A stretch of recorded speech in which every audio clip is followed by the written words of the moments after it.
একটি সুখী এবং সুন্দর রাজ্যে একজন সুন্দরী এবং দয়ালু রাজকুমারী ছিল।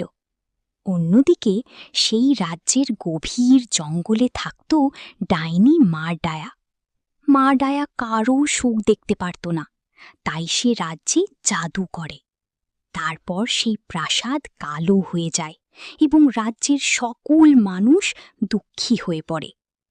তারপর রাজকুমারী একাই ডাইনির খোঁজে বের হয়। ডাইনির গুহায় পৌঁছে রাজকুমারী শান্ত গলায় তাকে বলে, আমি জানি তুমি খারাপ নও, তুমি একা থাকার কারণে তুমি ক্ষিপ্ত হয়ে গেছ।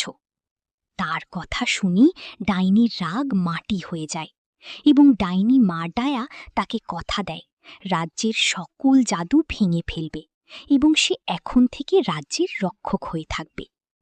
ভালোবাসা সব অন্ধকারকেও বদলে দিতে পারে।